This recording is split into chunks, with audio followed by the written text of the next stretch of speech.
अस्सलाम वालेकुम जी, लंदन से गुड मॉर्निंग, सुबह खैर, कैसे हैं आप? खैरियत से हैं? 17 जुलाई को ज़िमनी इलेक्शन की तैयारियां हर जानिब भरपूर अंदाज से जारी हैं। बहुत गर्मजोशी है क्योंकि जाहिर है बहुत कुछ इस पर डिपेंड करता है। इससे अगले इलेक्शंस की टोन सेट होगी। और मरीम नवाज जो है वो हमेशा की तरह कमाल कर रही है। मतलब इस लिहाज से तो हैरत अंगेज़ है कि जो महंगाई और जो लोड शेडिंग और जो आगे बढ़ के इन्होंने दूसरों की कोताहियाँ अपने सर पर डाली हैं, वो जिस तरह से फियर था, खौफ था कि वोट बैंक को डेंट पड़ेगा, खुद यानी PMLN के कायदीन को इस बात का एहसास था कि डेंट पड़ेगा।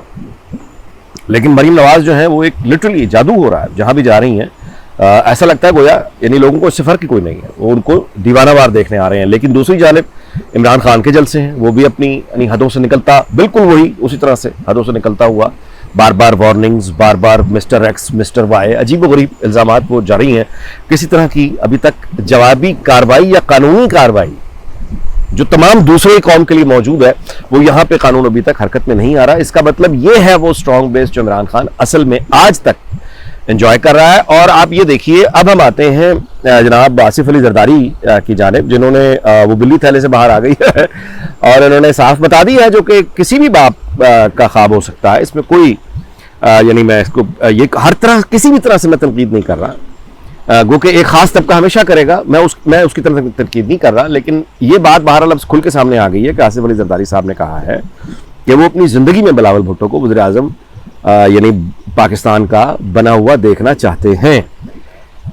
तो बिल्कुल ठीक है, उन्होंने अब जो बात कह दी है, जाहिर है वो अगर ये चाहते हैं तो नवाज शरीफ भी यही चाहेंगे, जाहिर है कि मरीम नवाज साहबा को वो वज़ीर आज़म बना हुआ देखें।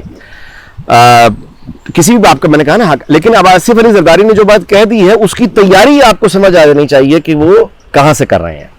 ये आज की बात नहीं है, वो तैयारी पहले करके, होमवर्क करके, एक बिसात गेम की बिछाकर अब वो ये कह रहे हैं कि हाँ वो ये चाहते हैं। यानी ये कि जो उन्होंने ऑफर किया। अच्छा देखिए, किसी भी पार्टी में जो नंबर 2 होना होता है ना, ये एक बड़ी यानी इसको अगर आपने समझना हो तो नेटफ्लिक्स पे मिसाल के तौर पे क्राउन बहुत अच्छा एक शो है, उसके कुछ एपिसोड्स हैं जिसमें उन्होंने प्रिंस फिलिप जो कि दुनिया से जा चुके हैं, उसके बारे में क्वीन ने जो कुछ कहा है, यानी उसके सैक्रिफाइस को जिस तरह से एडमायर और अप्रिशिएट किया है कि हस्बैंड होते हुए, मर्द होते हुए, उस वक्त के इंग्लैंड में उसने अपनी बीवी से 2 कदम पीछे यानी चला, नंबर 2 पोजीशन। अच्छा, वाइस प्रेसिडेंट ऑफ अमेरिका, उसके बारे में भी बड़े लतीफे और बड़ी आपको मुख्तलिफ, हाउस ऑफ कार्ड्स में बहुत अच्छे उन्होंने कुछ आमतौर पे जो वाइस प्रेसिडेंट्स होते हैं उनकी फीलिंग को कैप्चर किया। नंबर 2 किसी भी पोजीशन यानी पार्टी में शहबाज शरीफ साहब जाहिर रहे, तो ये आसिफ अली जरदारी से बेहतर कौन जानता है कि नंबर 2 होना, एक इतनी बड़ी पॉपुलर लीडर बेनजीर भुट्टो का शौहर होते हुए, एक उन्होंने स्टेटस एंजॉय किया बीवी के हस्बैंड का, लेकिन वो स्टेज आखिरकार आ गई जहां बीबी ने आखिरकार मतलब ये तय कर लिया कि जिस वक्त वो शहीद हुई हैं उससे पहले उन्होंने ये तय करके अपने दोस्तों को बता दिया हुआ था कि आइंदा उनकी सियासत में, पावर पॉलिटिक्स में उनके हस्बैंड आसिफ अली जरदारी नहीं होंगे। ठीक है, इसी तरह से नंबर 2 पोजीशन में रहने का जो प्रॉब्लम है वो हमजा शहबाज भी खूब जानते हैं, उस पोजीशन में रहे हुए हैं। एक तो अपने वालिद को देखा है, आगे से खुद, अब जाहिर है कि मरीम नवाज आगे, तो आसिफ अली जरदारी ने यहां पे खेला है। यानी वो खुद ये जानते थे कि नंबर 2 पोजीशन पे जो आदमी इतने अरसे रहे उसकी क्या ख्वाहिशात हो सकती हैं, तो वो उन्होंने टारगेट करके very intelligently Shahbaz Sharif and Hamza both दोनों को टारगेट करके उन्होंने यानी बाकी काम फिर इन दोनों ने जाहिर किया, उनके हिस्से के जो पार्टी के ग्रुप के हम ख्याल थे उन लोगों ने किया, और वो हो गया जो आसिफ अली जरदारी साहब चाहते थे। मिसाल के तौर पे राना सनाउल्लाह जो बड़ा एक दबंग नाम था, जब नवाज शरीफ पाकिस्तान में था तो यही राना सनाउल्लाह पंजाब का सूबाई वज़ीर कानून के तौर पे पूरे मुल्क में बड़ा रोब और दबदबा था। लेकिन जब लीडर नहीं है तो वही पार्टी पूरे पाकिस्तान का वफाकी वज़ीर दाखिला है। इससे ज्यादा बेबस आदमी कोई देखा है आपने? यानी जो बार बार इंटरव्यूज में आके रिकॉर्ड पे लेकर आ रहा है कि मैंने आर्मी चीफ से शिकायत लगाई है, कार जाके शिकायत लगाऊंगी, मेरी छुन्नी दा, मेरी चीची दा, पता नहीं उंगली दा छल्ला मां हिला लिया। यानी वो गाना है कि महबूब ने मेरी अंगूठी जो है ना वो दबस्ती छीन ली है उर्दू उंगली से, तो मैं घर जाकर उसकी शिकायत लगाऊंगी। वफाकी वज़ीर दाखिला एक अल्लड़ नौखेज दोशीजा की तरह वो पब्लिकली एतराफ कर रहा है कि उसने आर्मी चीफ से शिकायत लगाई है कि बड़ा बुरा सलूक हुआ उसके साथ, लिहाजा को सजा दी जाए। यह हाल हुआ है राना सनाउल्लाह का। आप ये देख रहे हैं कि ये तारीख के और सियासत के तालिब इल्म है, वो उस बात को यानी आजकल के हालात को में सीखने के लिए बहुत कुछ है कि पार्टी का जब लीडर नहीं होता सर पे, ये जो ख्वाहिशात होती है, गुलाम साह खान की ख्वाहिश, फिर उसके बाद यानी मुस्तकिल एस्टैब्लिशमेंट की ख्वाहिश, आखिरकार ये परवेज मुशर्रफ की बड़ी ख्वाहिश रही कि पीएमएलएन में नवाज शरीफ ना रहे। आपको याद है 12 अक्टूबर के बाद असेंबली तोड़ने का फैसला नहीं हुआ था। परवेज मुशर्रफ और उसके साथियों का ख्याल यह था कि इन्हीं असेंबलियों को जो इंतखाब हुआ है, इनको यानी 12 अक्टूबर 1999 को असेंबलियों को मुअत्तल किया गया था और उसको बाद में तोड़ने की कोशिश नहीं थी। पूरी कोशिश फौजी हुकूमत ने की थी कि हम इसी मुस्लिम लीग में से यानी ये कि नवाज शरीफ फार्मूला निकाल लें, नवाज शरीफ को माइनस करके तो हुकूमत चलती रहे, असेंबलियां बहाल कर देंगे। नहीं मानी थी मुस्लिम लीग ने। नवाज शरीफ उस वक्त पाकिस्तान में था, जेल में था, लेकिन उसके एमएनएज और उसके जो एमपीज हैं वो नहीं माने थे, तब असेंबलियां तोड़नी पड़ी थी। अब आपको पता है ये कब से ख्वाब चल रहा है जो इस वक्त, अब वो ख्वाब जो गुलाम साह खान नहीं कर सका, परवेज मुशर्रफ नहीं कर सका, आसिफ अली जरदारी ने कैसे टारगेट करके उन इंडिविजुअल्स को नंबर 2 पोजीशंस वाले कि आगे लीडर को तुम बना लो, उन्होंने बना लिया। अच्छा, अब नतीजा यह है कि भक्से वो ख्वाजा आसिफ का आप अंदाजा लगाइए, यानी कैसा 2 नंबर इनकलाबी, एक से कहां असेंबली में तकरीरें हो रही हैं, ये हो रहा है, इंटरव्यूज दिए जा रहे हैं, बड़ा जनाब। अब आज उसने खुशामद का ट्वीट किया हुआ नवाज शरीफ के लिए ट्विटर पे, ओ 13 जुलाई का दिन याद रहेगा जी, ये तो बड़ी ज्यादती हुई थी और नवाज शरीफ उस दिन जो है वो लंदन से आए थे पाकिस्तान और उसके बाद जुल्म हुआ था। बिल्कुल जुल्म हुआ था, बिल्कुल नवाज शरीफ ने बहादुरी दिखाई थी, कोई मैच ही नहीं। और नवाज शरीफ अगर वो बहादुरी ना दिखाता, अगर नवाज शरीफ ना दिखाता तो ये मुस्लिम लीग ना पंजाब में इस पोजीशन में होती कि हुकूमत बना सकती, ना नेशनल असेंबली में इस पोजीशन में होती कि हुकूमत बना सकती, क्योंकि ख्वाजा आसिफ के तो ताल्लुकात बराह रास्त माशाल्लाह जनरल साहब से थे।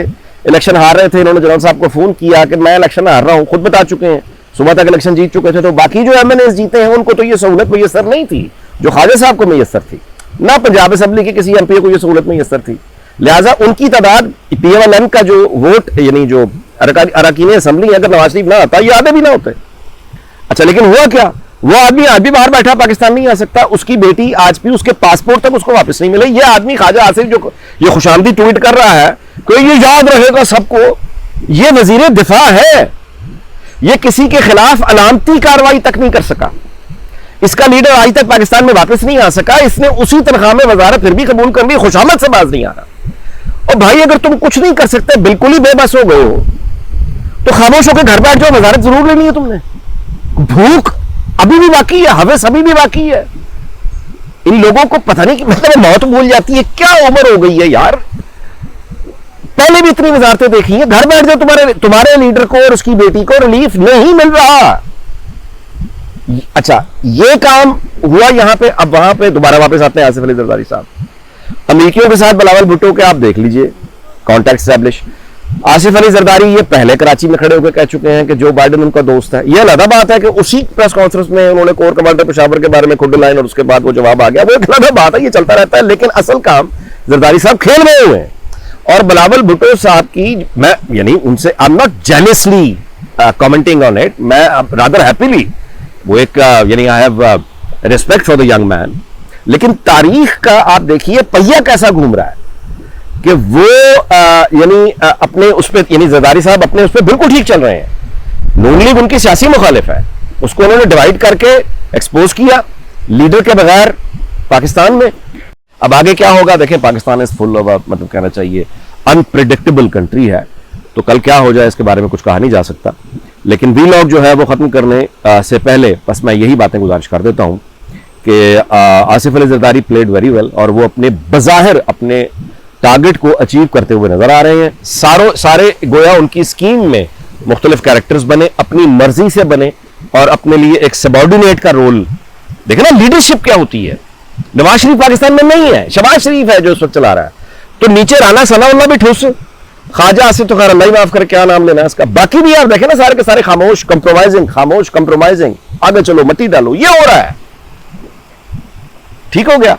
और इस तरह की पावर पॉलिटिक्स जहां पे ऊपर हो रही होती है, नीचे अब आप देख लें क्या। एक खबर इस्लामाबाद से, पिज्जा डिलीवरी बुलाए, पिज्जा ऑर्डर करके बुलाया गया, पिज्जा डिलीवरी बॉय, 20 साल उसकी उम्र थी, उसका गैंगरेप किया गया, उसकी वीडियो बनाई गई। ये हमारे इस्लामाबाद का हाल है। इस्लामाबाद नाम देखें,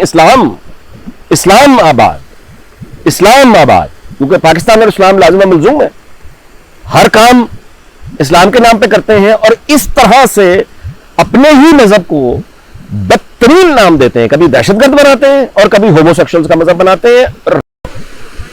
इस्लामाबाद, पिज्जा डिलीवरी बॉय, उसका किया, उसकी वीडियो बनाई, ये हमारा अखलाकी मामलात है।